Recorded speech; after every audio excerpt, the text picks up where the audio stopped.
On a normal Mumbai afternoon in 1970, Sunil Gavaskar's mother was in the kitchen, cooking, when she got a vision of a man.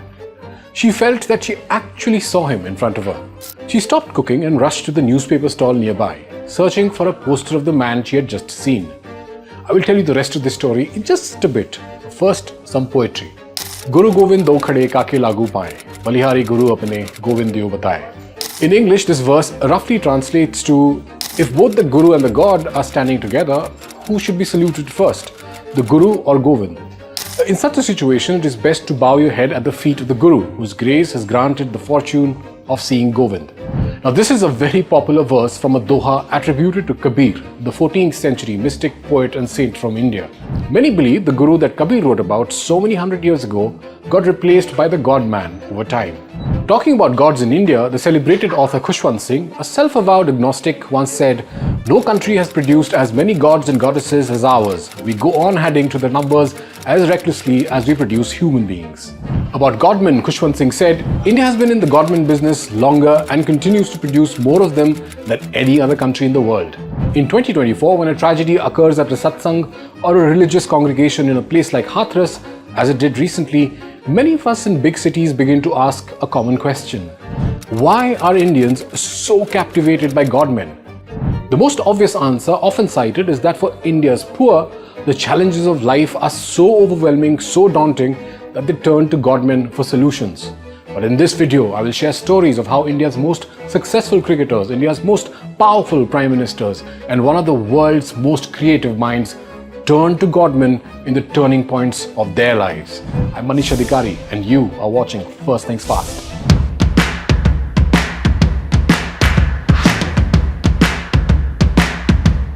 Let me take you back to the story of Sunil Gavaskar's mother.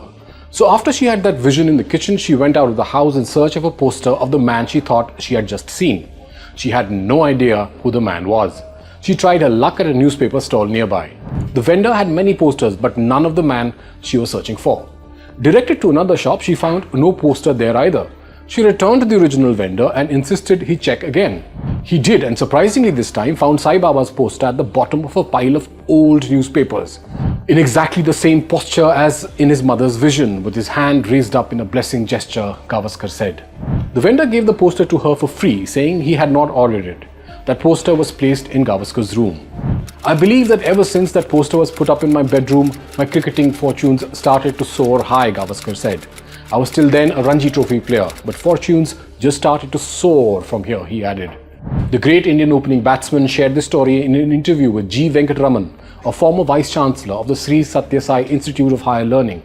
If you want to read the whole interview, and you should because it is absolutely fascinating, I'm dropping the link in the description below.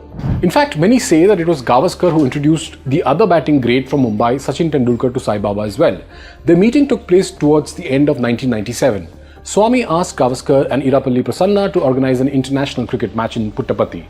On December 27th, the Indian 11 led by Sachin played against the World 11 led by Arjuna Ranatunga in the Sri Sathya Sai Unity Cup. The teams consisted of cricket greats, both contemporary and from the past, including Prasanna, Sunil Gavaskar, Alvin Kalicharan, Clive Lloyd and Zahir Abbas. Sachin scored an unbeaten 88 in less than 50 balls, hitting 6 fours and 6 sixes, and received the winner's trophy from Sai Baba's hands. He spoke to Sai Baba on and off the field too, and believers believe that these blessings helped Sachin have a scintillating 1998, which included 9 ODI centuries, along with the famous Desert Storm innings of 143 against Australia and Sharjah. This Wisden article sums up that year well. It says, in 1998, Tendulkar amassed 1,894 runs in ODIs with 900s. Both remain world records even today. In fact, no one has made even 8 ODI hundreds in a single calendar year. In 2011, on the day Sachin turned 38, Sai Baba passed away. The Indian Premier League was on. Sachin's Mumbai Indians were in Hyderabad for a match against the Deccan Chargers that day. At the Grand Kakatiya Hotel in the city, Sachin, who was travelling with his wife and children, secluded himself in his hotel room and even skipped breakfast. A pre-planned birthday cake event was cancelled. There was even speculation about whether he would play at all. But Sachin did, much to the joy of the 40,000 spectators who had turned up at the venue. For that one match that IPL season, no music blared from the speakers at the stadium, and the cheering squads were given a day off as well. Later, at the funeral in Puttaparthi, Sachin, sitting cross-legged beside the body of his guru, wept like a child. A few years after Sai Baba entered the Gavaskar home, then Prime Minister Indira Gandhi enforced the emergency and lost the subsequent election and even had to spend some time in jail. Great experts have written great books on the story of her resounding comeback in 1980. But for the people in a small village in Uttar Pradesh, her victory was courtesy of a mysterious, ageless Baba called Yogiraj Deoraha. So Deoraha Baba would cure people using only words and by touching people using his foot. Up to 3,000 people came to see him daily to seek advice, to find healing. The life of Deoraha Baba was cloaked in mystery. Many people estimated his age between 150 and 250 years. India's first president, Dr. Rajendra Prasad, is believed to have attested to the yogi's remarkable age, claiming he could personally verify at least 150 years of Deoraha Baba's life. At 73, Dr. Prasad recalled that as a young boy, his father sent him to meet Baba, who appeared just as old then, and his father had known Baba for many years prior. Now, Deoraha Baba's presence was recorded at 12 Kumbh Mela festivals, which occur every 12 years. Most accounts and some rare videos from the 1970s showed him living on a 12-foot high wooden platform by the riverbank, blessing people by touching their heads with his foot. Anyway, so this is the Baba that Indira Gandhi met in 1978 on the advice of former UP Chief Minister Kamlapati Tripathi apparently. In fact, according to one apocryphal story, the very symbol of the Congress party today was a product of a conversation between Indira Gandhi and the Baba. The story goes something like this. During the meeting with Indira Gandhi, Deoraha Baba apparently blessed her by raising his hand, saying, "Yahi haath tumhara bhala karega." This hand will do you good. Indira Gandhi apparently took the blessing literally and made the open hand her party's symbol. Until the split in the Congress party in 1969, when Indira was expelled, the party's symbol used to be a pair of bullocks carrying a yoke. Indira started her own faction called Indian National Congress Requisitionists, INCR, with a new symbol of a cow with a suckling calf, but lost the election in 1977. It was with the hand symbol that the Congress Indira won the 1980 election. Of course, there is a less holy origin story of the hand symbol also. Journalist Rashid Kidwai, in his book 24 Akbar Road, wrote about Indira Gandhi facing a choice between the symbols of the hand and the elephant, the two symbols on offer back then. The Election Commission had frozen the cow and calf symbol following a split in the Congress, which naturally led to competing claims over the image.